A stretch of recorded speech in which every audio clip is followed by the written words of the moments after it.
Hello friends, Suraj Kumar online classes में आपका स्वागत है। आज हम लोग रीजनिंग के अंतर्गत बहुत ही बेहतरीन टॉपिक जिसका नाम है ब्लड रिलेशन यानी रक्त संबंध पढ़ेंगे। ठीक है, हम लोग अच्छी तरह समझेंगे। हम लोग देखेंगे कि इस चैप्टर में यानी रक्त संबंध में किस तरह के प्रश्न पूछे जाते हैं, वो सभी देखेंगे। सबसे पहले हम लोग इसका बेसिक देखते हैं, उसके बाद हम लोग देखेंगे कि इसका प्रॉब्लम कैसे बनाया जाता है। चलिए, अब ये ब्लड रिलेशन क्या होता है इसको हम एक उदाहरण की सहायता से समझते हैं। ठीक है, जैसे मान लीजिए कोई एक बच्चा है जिसका नाम है राम। मान लेते हैं कि वो बच्चा, उसका नाम है राम। अब हम लोग जानते हैं ये बच्चा राम है।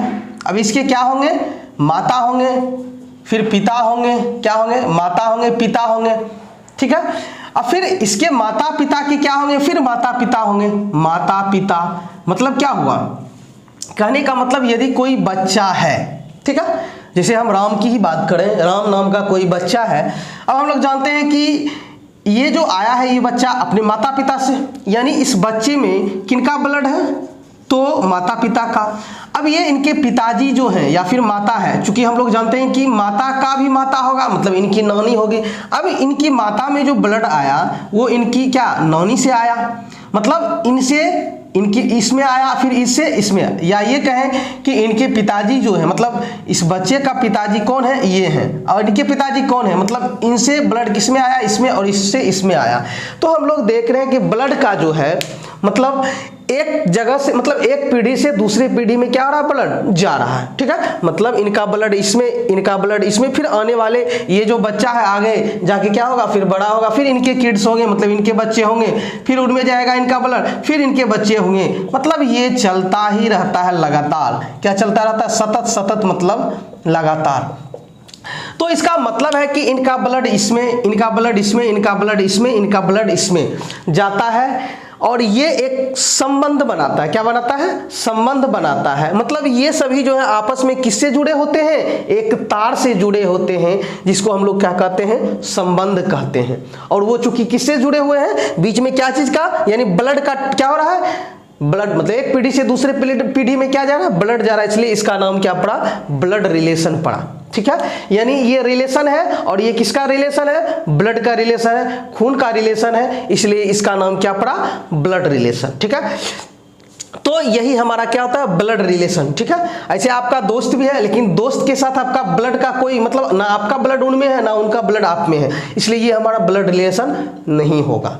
लेकिन जब हम लोग आगे देखेंगे तो हम लोग ये देखेंगे कि ये जरूरी नहीं है कि सिर्फ ब्लड का ही रिलेशन रहेगा तो उसको हम लोग ब्लड रिलेशन के अंतर्गत रखेंगे रीजनिंग में, और जिनके साथ ब्लड का रिलेशन नहीं होगा तो नहीं रखेंगे। कुछ ऐसे भी रिलेशंस हैं जिनके साथ ब्लड का रिलेशन नहीं भी रहता है, फिर भी हम लोग उसको रीजनिंग के अंतर्गत किसमें रखते हैं? ब्लड रिलेशन में रखते हैं। कैसे, वो हम लोग आगे देखते हैं। ठीक है, तो हम लोगों ने देखा कि ब्लड मतलब पीढ़ी दर पीढ़ी, एक संतान से दूसरे संतान में क्या होता है? ब्लड का एक्सचेंज होता है। एक्सचेंज मतलब आगे बढ़ाया जाता है, मतलब अदला बदली होता है। मतलब एक पीढ़ी से दूसरे पीढ़ी में क्या हो रहा है? ब्लड जा रहा है। ठीक है, जैसे इनसे क्या हुआ?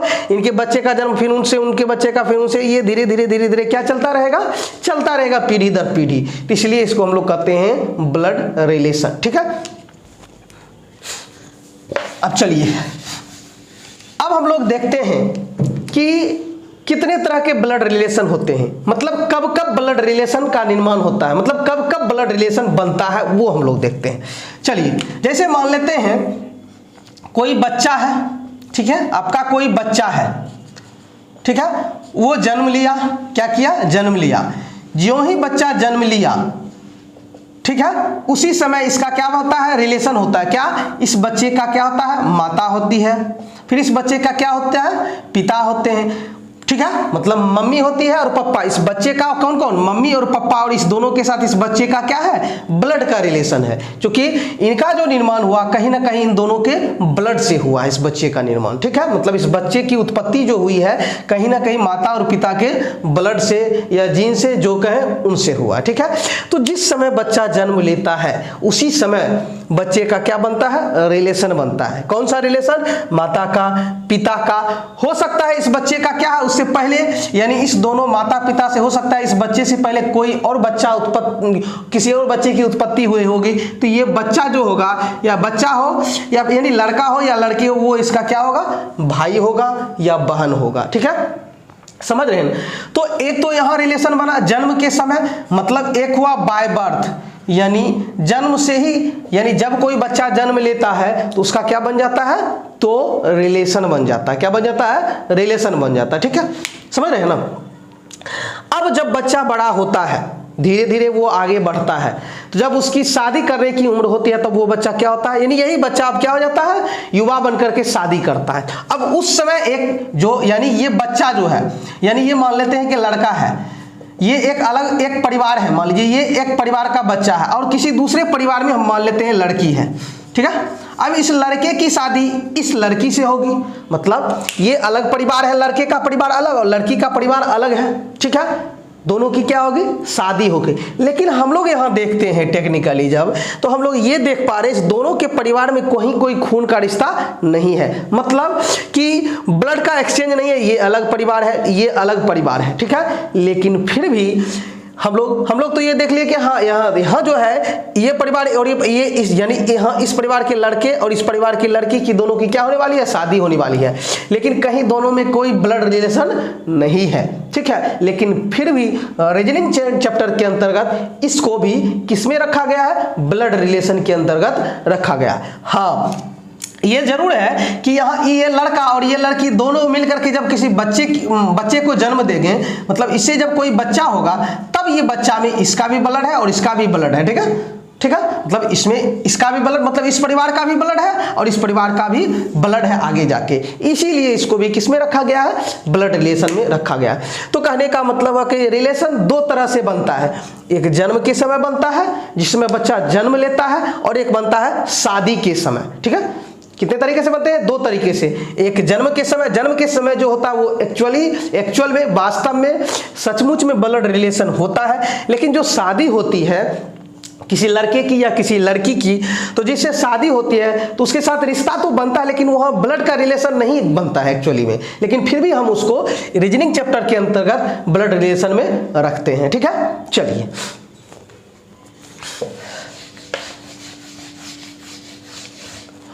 तो हम लोगों ने देखा कि रिश्ते दो तरीके से बनते हैं। एक होता है जन्म के समय यानी बाय बर्थ, यानी जन्म से, बाय बर्थ मतलब जन्म से, यानी जन्म के समय से ही क्या हो जाता है, रिश्ता बन जाता है किसी का। कोई बच्चा जब जन्म लेता है उसी समय उसका क्या बनता है, रिश्ता बनता है। और दूसरा जो होता है वो आफ्टर मैरिज, मतलब शादी के बाद, या यूं कहे शादी के समय, जो ही शादी होती है उसी समय क्या बनता है, उसका एक संबंध बन जाता है। ठीक है, मतलब एक परिवार का दूसरे परिवार से संबंध बनता है। ठीक है, समझ रहे हैं ना। चलिए, तो रिश्ते दो तरीके से बनते हैं। अब जन्म के समय जो रिश्ता बनता है वो हम लोग देखते हैं, मतलब बाय बर्थ जो आपका रिलेशन बनता है वो देखते हैं। जैसे हमने देखा, जैसे कोई बच्चा जन्म लिया, एनीबॉडी, कोई भी हो सकता है, मैं भी हो सकता हूँ, आप भी हो सकते हैं, कोई भी। तो ये बच्चा जब जन्म लेता है, ये बच्चा जब आपका मान लीजिए चाइल्ड जब आपका जन्म लेता है तो उस समय इसके माता होते हैं, फिर कौन होते हैं, पिता होते हैं। ठीक है, क्या होते हैं, माता होते हैं, पिता होते हैं, फिर इसका क्या होता है, भाई होता है या फिर बहन हो सकता है। ठीक है, समझ रहे हैं ना, यानी भाई हो सकता है, बहन हो सकता है। और मुझे ये उम्मीद है कि आप लोगों को रिश्ते अच्छी तरह समझ में आता होगा कि भाई के भाई को क्या कहा जाता है, भाई की बहन को क्या कहा जाता है, पिताजी की बेटी को क्या कहा जाता है, ये सब आप लोग समझते होंगे। तो हम लोग इसमें टाइम वेस्ट नहीं करेंगे। यदि आप लोगों को कोई परेशानी होगी तो आप लोग कमेंट करें, मैं अलग से उसका वीडियो बना दूंगा। चलिए, तो ये बच्चा जब जन्म लिया उस समय इनके माता है, पिता है, ठीक है, भाई है, बहन है, समझ रहे हैं ना। अब देख रहे हैं आप, अब हो सकता है कि इस यानी मेरी माँ, मतलब इस बच्चे की माँ जो है, इसके भी मम्मी रही होगी, इसकी भी माँ होगी, इसका पिता होगा, फिर इसका भाई होगा, फिर इसका बहन होगा। ठीक है, समझ रहे हैं ना।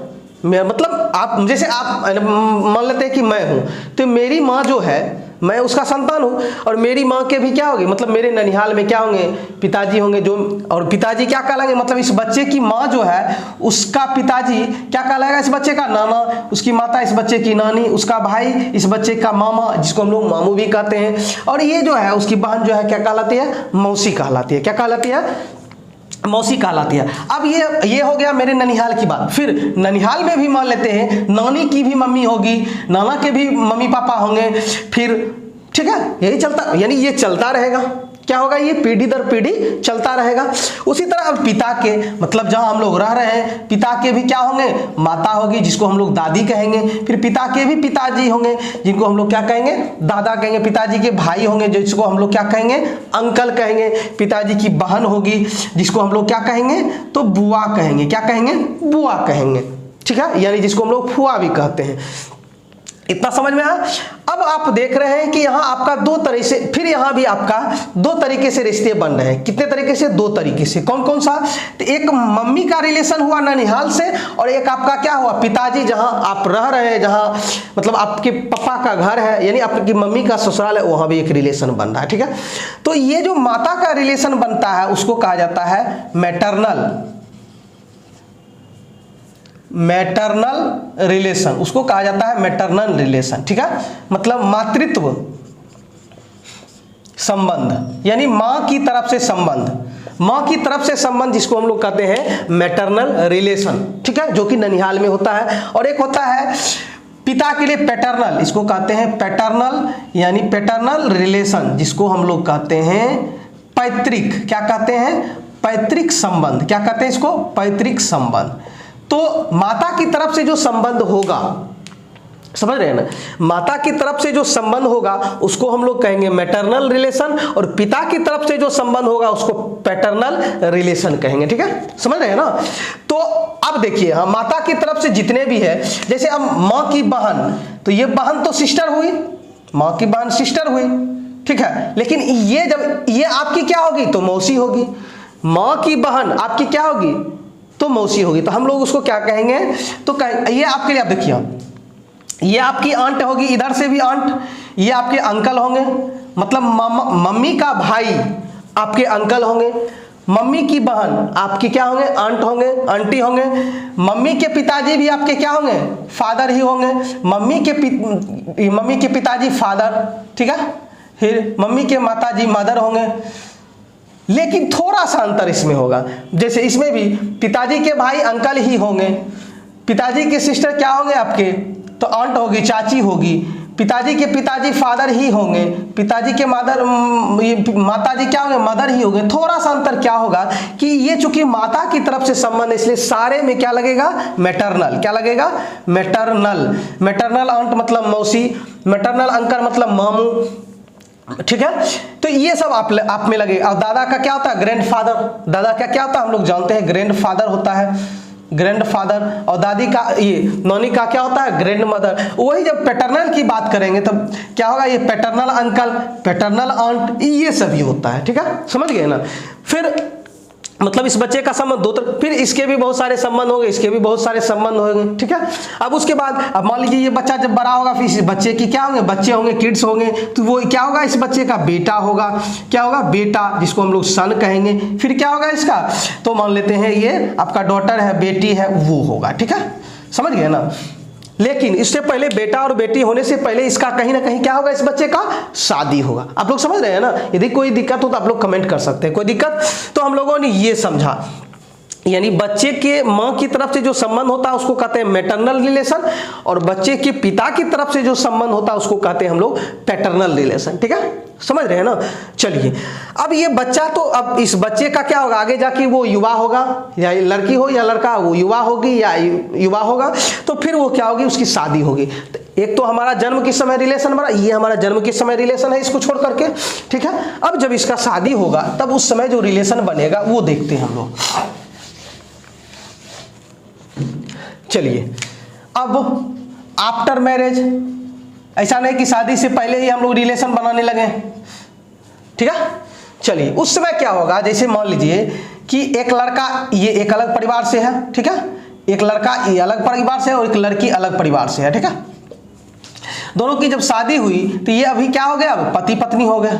ठीक है, क्या हो गए, पति पत्नी हो गए। अब देखिए, ये लड़का जो है, ये लड़का और ये लड़की, देखिए अब इस दोनों की शादी हो गई। अब इसके भी क्या होंगे, माता होंगे, पिता हैं, भाई हैं, बहन है, इसका भतीजा भतीजी, और फिर इस लड़की के भी क्या है, भाई हैं, बहन है, पिता है, माता है, ठीक है, दोनों के हैं। तो अब क्या होगा, इस लड़की के तो माता पिता बहन भाई तो हैं ही, इस लड़का का भी तो है, लेकिन जब शादी होगी तो इस लड़की के लिए ये सभी क्या कहलाएंगे और इस लड़के के लिए ये सभी क्या कहलाएंगे, फिर यहाँ एक अलग संबंध बनेगा। हालांकि हम अभी तुरंत देखा था कि दोनों के बीच ब्लड का कहीं कोई संबंध नहीं है, लेकिन फिर भी इसको रीजनिंग चैप्टर के अंतर्गत ब्लड रिलेशन के अंतर्गत रखा गया। तो कहने का मतलब है कि लड़का के जो माता पिता भाई बहन जो होंगे वो लड़की के क्या लगेंगे, और ये लड़की के माता पिता जो है वो सभी क्या लगेंगे इसके, वो देखते हैं। अब चूंकि ये शादी तो क्या हो गया, एक नियम के अंतर्गत, क्या है, एक नियम के अंतर्गत आपका, ठीक है, ऐसा नहीं कि जैसे मन वैसे शादी हो गया, नहीं, ये शादी जो हुआ वो नियम के अंतर्गत, इसलिए इस तरह के संबंध में जनरली क्या लगाया जाता है, इन लॉ। क्या लगाया जाता है, इन लॉ, मतलब नियम में, यानी नियम के अनुसार। ये ब्लड रिलेशन नहीं है, एक नियम के अंतर्गत, यानी जो कि नियम क्या है, सामाजिक स्तर पर हो या फिर ये सामाजिक स्तर पर हो या फिर किसी भी स्तर पर हो, ठीक है, चाहे वो देश स्तर पर हो, राज्य स्तर पर हो या किसी छोटे स्तर पर हो, तो ये क्या है आपका एक कहीं ना कहीं क्या है, एक नियम के अंतर्गत वो आपका एक मान्य रिलेशन है। क्या है, जब शादी हो गई तो वो क्या है, मान्य रिलेशन है, जो सबके लिए क्या है, मान्य है, जिसको सभी लोग मानते हैं, ठीक है। तो चूंकि ये लॉ के अनुसार है, नियम के अनुसार, इसलिए इसमें जितने भी रिलेशन बनेंगे उसमें क्या लगाया जाएगा, इन लॉ लगाया जाएगा। जैसे अब इस लड़के के माताजी जो होगी क्या होगी, इस लड़की की माँ होगी, लेकिन माँ तो होगी, ये माँ जो है इस लड़के की अपनी माँ है, लेकिन ये माता जो है इस लड़की की क्या है, नियम के अनुसार, शादी के बंधन के अनुसार, इसलिए इसको कहा जाता है mother in law. Mother in law मतलब हुआ सास जिसको कहते हैं, या सासू माँ जिसको हम लोग कहते हैं। तो देखिए, लड़के की माँ जो है लड़की के लिए सासू माँ हो गई, और लड़की की माँ जो है इस लड़के के लिए सासू माँ हो गई, यानी मदर इन लॉ। कोई दिक्कत, नियम के अनुसार, ये ब्लड रिलेशन नहीं है, लेकिन मान्य नियम के अनुसार क्या है, ये उसकी मम्मी है, यानी सास है, ठीक है। अब जब हम पिता के, अब लड़के का पिताजी जो होगा लड़की का क्या होगा, तो इन लॉ के अनुसार है ये पिताजी, तो ये in law father in law क्या होगा, फादर इन लॉ। मतलब फादर इन लॉ मतलब होता है, या तो इसको ससुर कहते हैं, क्या कहते हैं, तो ये लड़के का पिताजी लड़की के लिए हो गया ससुर, और लड़की का पिताजी लड़के के लिए हो गया ससुर, फादर इन लॉ, ठीक है। अब चलिए, अब आपका लड़का का भाई जो है, भाई इस लड़की के लिए क्या होगा, इन लॉ के अनुसार ही क्या होगा, ब्रदर होगा, क्योंकि ये लड़का का भाई है, तो ब्रदर इन लॉ, लॉ के अनुसार क्या हो गया, ब्रदर इन लॉ, जिसको हम लोग कहते हैं देवर भी कहते हैं, ठीक है, समझ रहे हैं ना। यदि लड़का का भाई छोटा है तो देवर, लेकिन यदि लड़का का भाई बड़ा है तो इस लड़की के लिए हो जाएगा आपका भैंसुर, जिसको कहते हैं, क्या कहते हैं, हिंदी में हम लोग भैंसुर कहते हैं, क्या कहते हैं, भैंसुर। अब चलिए, तो ब्रदर, अब लड़की का भाई भी क्या होगा लड़का के लिए, तो वो भी ब्रदर इन लॉ होगा, क्या होगा, ब्रदर इन लॉ, क्या होगा, तो साला होगा, क्या होगा, साला होगा, ठीक है, समझ रहे हैं ना, ये भी आपका साला होगा। अब चलिए, अब हम लोग देखते हैं कि फिर बहन की जब हम बात करते हैं, फिर वही बात है कि ब्रदर इन लॉ की जगह क्या होगा, sister in law. Sister in law को हम लोग क्या, लड़का की बहन जो है लड़की के लिए हो जाएगा ननद, क्या होगा, ननद। और यही लड़का के लिए लड़की की बहन हो जाएगी, क्या हो जाएगी, साली, क्या हो जाएगी, साली, ठीक है, समझ रहे हैं। तो कहने का मतलब हुआ कि दो तरीके से रिलेशन बनते हैं, किसी भी व्यक्ति के दो तरीके से रिलेशन बनते हैं। फिर इसी में आपका मान लीजिए लड़का के दादाजी होंगे, दादी जी होगी, लड़का का क्या होगा, मान लीजिए कोई भाई है, इस भाई का फिर क्या होगा, किड्स होगा, बच्चा होगा, फिर उसका वही भतीजा भांजा, ये सब रिलेशन बनेगा, ठीक है, समझ रहे हैं ना। तो या इस लड़की का भी मान लीजिए अपने चाचा की बेटी है, चाचा का बेटा है, तो उनका सबके साथ अलग रिलेशन, चचेरा भाई, ममेरा भाई, फुफेरा भाई, ये सब बनता है, ठीक है। तो वो लोग, उम्मीद है कि आप लोग जानते होंगे। हम लोग बस बेसिक्स जो मतलब कैसे रिलेशन किस तरह के बनते हैं वो देख रहे हैं, ठीक है। तो ये समझ में आ गया, ठीक है। मतलब एक बाय बर्थ यानी जन्म से ही, और एक आफ्टर मैरिज शादी के बाद संबंध बनते हैं। जो जन्म के समय बनते हैं वो वास्तव में क्या होते हैं, ब्लड रिलेशन होते हैं, लेकिन जो शादी के बाद बनते हैं वो इन लॉ मतलब नियम के अनुसार रिलेशन होते हैं, लेकिन दोनों को ब्लड रिलेशन के ही अंतर्गत हम लोग पढ़ेंगे, ठीक है। चलिए आगे बढ़ते हैं हम लोग।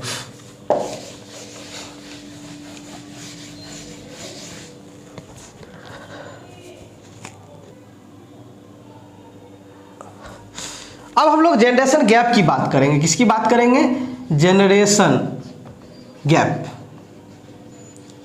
ठीक है। जनरेशन गैप क्या होता है सो देखते हैं। जैसे मैं ही हूं या कोई बच्चा है मान लेते हैं, ठीक है, और बच्चा के क्या होंगे, पिताजी होंगे। अब आप देख रहे हैं कि इनका उम्र और इनके उम्र में क्या है, दोनों में अंतर है, ठीक है। फिर इनके पिताजी के पिताजी होंगे, दादाजी होंगे, तो ये इनका फिर क्या हो गया, इनमें भी क्या है, उम्र का अंतर है।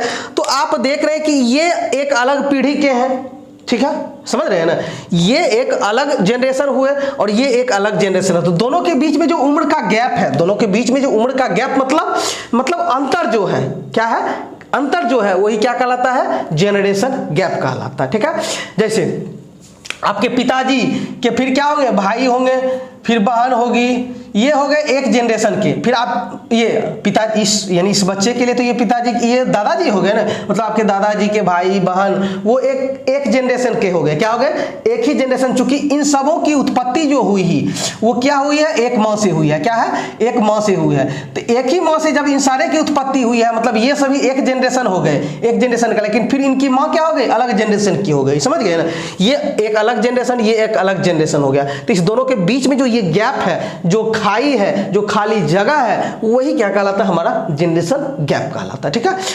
तो अब जैसे समझ गए ना, अब जैसे मान लीजिए पिताजी के, इस पिताजी से जो संतान की उत्पत्ति है, मतलब पिता होंगे, फिर पिता की बहन होगी, फिर पिता के भाई होंगे, तो ये सभी फिर अब एक जनरेशन के हो गए, मतलब ये एक अलग जनरेशन, अलग जनरेशन, अलग जनरेशन। फिर आप जो है मान लीजिए आपका जन्म हुआ तो आपके भाई हैं, फिर बहन हैं, ये सभी हैं, ठीक है, आपके चचेरे ममेरे फुफेरे ये सभी भाई हैं, तो ये सब ही एक जनरेशन के हो गए। तो जो दो जनरेशन के बीच जो क्या होता है, उम्र का जो अंतर होता है, जो खाई होती है, वही हमारा क्या कहलाता है, जनरेशन गैप कहलाता है, क्या कहलाता है, जनरेशन गैप कहलाता है, ठीक है। तो ये जैसे हम ये बच्चा, उसका भाई बहन, ये सभी एक जनरेशन के हो गए, मतलब सेम जनरेशन के हो गए, क्या हो गए, सेम जनरेशन के हो गए, सेम जनरेशन, ठीक है। फिर ये पिताजी के जो भाई बहन, फिर इसके फिर पिताजी के ममेरे भाई फुफेरे मसेरे, ये सभी भाई फिर एक जनरेशन के हो गए। फिर दादाजी के क्या ममेरे फुफेरे चचेरे भाई जो होंगे, सब के सभी क्या होंगे, एक जनरेशन के हो गए, ठीक है। तो यही हुआ, जो जनरेशन के बीच जो गैप है, जो खाई है, वही हमारा क्या कहलाता है, जनरेशन गैप कहलाता है, ठीक है। तो घबराना नहीं है कि जनरेशन गैप क्या होता है, मतलब एक जनरेशन, अब कोई एक अलग जनरेशन है, फिर दूसरा अलग जनरेशन है, उसके बीच जो खाई होती है वही हमारा क्या कहलाता है, तो जनरेशन गैप कहलाता है, ठीक है, समझ गए ना। तो चलिए अब जैसे मान लीजिए आपकी पत्नी है, आप पूछा जाए, मान लीजिए ये आप हैं और आपकी पत्नी है, क्या ये दोनों सेम जनरेशन के हैं, तो कहेंगे हाँ सेम जनरेशन के, ये दोनों क्या है, सेम जनरेशन के हैं, ठीक है, मतलब हम उम्र हैं। सेम जनरेशन का मतलब होता है हम उम्र, मतलब लगभग एक उम्र के, एक पीढ़ी के। फिर आपके मतलब आपके भाई होंगे, फिर आपकी बहन होगी, ठीक है, आपके चचेरे ममेरे फुफेरे भाई होंगे, फिर आपकी पत्नी की फिर बहन होगी मान लेते हैं, फिर पत्नी का भाई होगा, ठीक है, फिर पत्नी की चचेरा ममेरा फुफेरा भाई होगा। तो ये सभी जो हैं ये एक जनरेशन के हैं, ठीक है। कितने जनरेशन के हो गए, एक जनरेशन के। लेकिन जब हम उसके ऊपर जाएंगे, मान लीजिए सास पर जाएंगे या ससुर पर जाएंगे, मतलब फादर इन लॉ पर या मदर इन लॉ पर जाएंगे, तब ये अलग जनरेशन हो गए, तब क्या हो गए, ये अलग जनरेशन हो गए। मतलब इस जनरेशन और इस जनरेशन के बीच गैप है क्या, फिर ये ससुर के भाई होंगे, ससुर की बहन होगी, चचेरा ममेरा फुफेरा बहन मसेरा बहन, ये सभी वो सभी क्या होंगे, एक जनरेशन। तो ये एक अलग जनरेशन और ये एक अलग जनरेशन। फिर मान लीजिए आपकी पत्नी और आपसे कोई यदि किड होता है, मतलब बच्चा होता है, तो फिर यहाँ क्या हो गया, आपका एक अलग जनरेशन बन गया, मतलब आपका बच्चा हुआ, फिर इस बच्चे का भाई होगा, मतलब आपका दूसरा बेटा हो सकता है, फिर इस बच्चे की बहन हो सकती है, मतलब आपकी बेटी हो सकती है, फिर इस बच्चे का चचेरा भाई मतलब आपका भतीजा हो सकता है, चचेरी बहन यानी भतीजी हो सकती है, इस बच्चे के ममेरी बहन मतलब आपकी भांजी हो सकती है, ममेरा भाई मतलब आपका भांजा हो सकता है। तो ये सभी हो सकता है, तो ये सभी क्या है, आपका जनरेशन गैप है, ठीक है।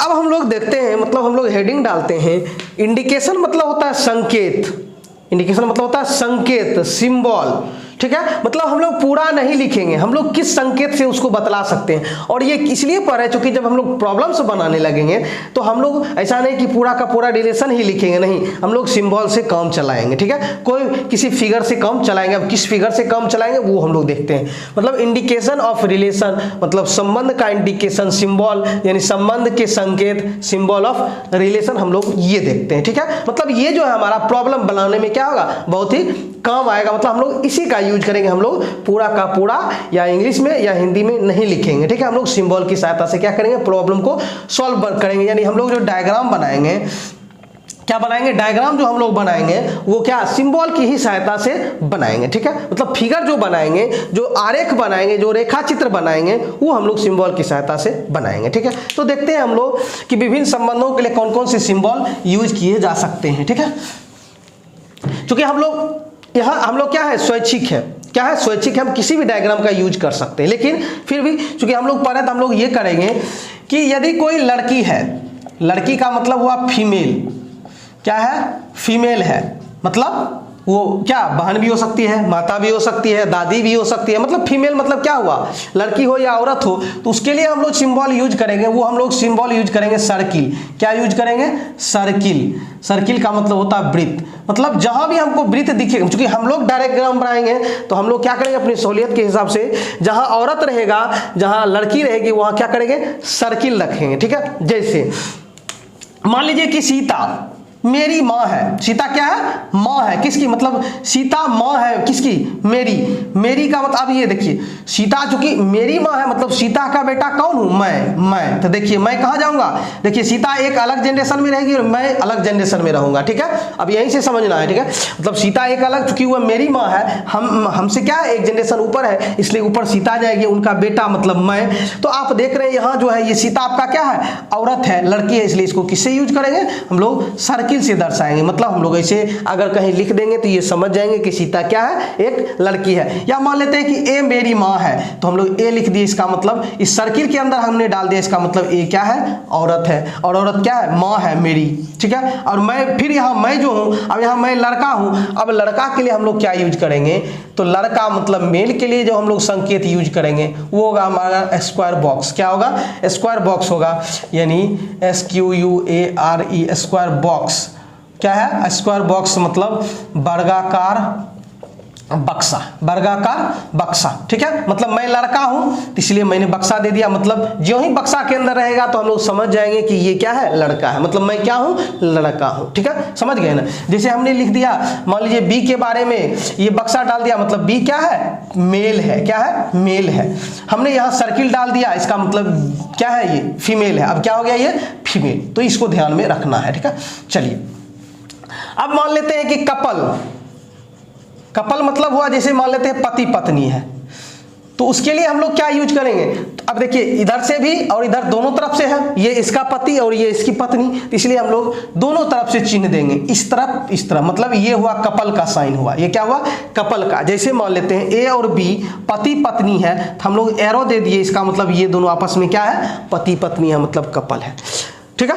अब जैसे अब इसमें ये मान लीजिए ए में हमने दे दिया बॉक्स, इसमें हमने दे दिया सर्किल, इसका मतलब ए और बी, तो इस चिन्ह से पता चल रहा है कि क्या है, ये पति पत्नी है। अब ए क्या है, अभी तुरंत देखा ए हमारा मेल है और बी हमारा क्या है, फीमेल, मतलब ये बी हमारी, मतलब बी पत्नी हो गई ए की और ए हो गया पति हो गया, ठीक है, समझ गए ना। चलिए यहाँ तक क्लियर है। चलिए जैसे हम लिए मान लेते हैं ए बी, ये हमारा मान लीजिए बक्सा पति है तो ये हो गया हमारा पति, और बी हम मान लीजिए पत्नी है तो ये पत्नी हो गई। अब जनरेशन गैप, जनरेशन गैप को हम लोग जो दर्शाएंगे वो इस तरह दर्शाएंगे, किस तरह, इस तरह, ठीक है, इस तरह। मतलब ये हमारा जो है जनरेशन गैप का काम करेंगे, किसका, जनरेशन गैप का। कैसे सो देखते हैं, जैसे मान लीजिए कि आपके पिताजी हैं, पिताजी का मतलब बड़ा बक्सा और ये आप हैं, ठीक है। तो दोनों की अब देखिए पिताजी हैं और आप हैं, अब आप देख रहे हैं आप क्या है, मान लीजिए आप भी लड़का है। अब ये अलग जनरेशन हो गए, ये अलग जनरेशन हो गया, दोनों अलग जनरेशन, दोनों के बीच जनरेशन गैप है, अलग अलग जनरेशन का, तो उसको हम लोग क्या करेंगे, इस तरह दर्शाएंगे, मतलब इस तरह, यानी ये नीचे की तरफ लकीर दे देंगे, इसका मतलब ये, यानी पिताजी में और आप में क्या है, एक जनरेशन का गैप है, क्या है, एक जनरेशन का गैप है, समझ रहे हैं ना। चलिए ये समझ में आ गया। अब यदि सेम जनरेशन की बात करेंगे, सेम जनरेशन मतलब एक ही जनरेशन की बात करेंगे, तो हम लोग इस तरह एरो दे देंगे, ठीक है, यानी इसका मतलब हुआ सेम जनरेशन मतलब एक ही जनरेशन का। जैसे मान लीजिए कि यहाँ मैं हूँ, ठीक है, मैं हूँ और मेरा कोई भाई है, तो आप देख रहे हैं कि ये भाई जो है आपका आप ही की जनरेशन है, मतलब दोनों क्या, आप भी मान लीजिए लड़का है और ये भी लड़का है, आपका भाई लड़का ही है, ये दोनों के बीच क्या है, दोनों एक ही जनरेशन का, तो हम लोग क्या किए, इस तरह कर दिया। ऐसा नहीं कि इधर भी कर देना था, ये तो पति पत्नी हो जाएगा, मतलब एक एरो दे करके हम लोग करेंगे या बिना एरो का भी काम चलाएंगे, कोई दिक्कत नहीं है। दोनों में जैसा एक बार जो आप यूज करेंगे वही यूज करना है, ताकि डायग्राम बनाने में क्या होगी, सहूलियत होगी। तो ये हमारा इंडिकेशन था, हम लोग क्या करेंगे, इस सिंबल का यूज करेंगे जब प्रॉब्लम्स बनाने लगेंगे, जब डायग्राम बनाएंगे तब, ठीक है। और हम लोग जो प्रॉब्लम्स बनाएंगे वो बहुत ही कम समय में बनाएंगे। मतलब हमारा जो था लड़की के लिए सर्किल, लड़का के लिए स्क्वायर बॉक्स और कपल के लिए एरो दोनों तरफ से, फिर जनरेशन गैप। जनरेशन गैप का मतलब है जब जनरेशन का आता, जब सेम जनरेशन का नहीं हो, अलग अलग जनरेशन का हो तो हम लोग इस तरह दर्शाएंगे, जो कि अभी उदाहरण के द्वारा समझे, और एक ही जनरेशन का होगा तो हम लोग इस तरह दर्शाएंगे, ठीक है। तो मिलते हैं अगले वीडियो में प्रॉब्लम के साथ कि किस तरह के प्रॉब्लम्स पूछे जाते हैं वो हम लोग देखेंगे, और मतलब इसके कौन कौन से पैटर्न होते हैं, कितने टाइप होते हैं वो हम लोग देखेंगे अगले वीडियो में। तो मिलते हैं अगले वीडियो में, तब तक के लिए धन्यवाद।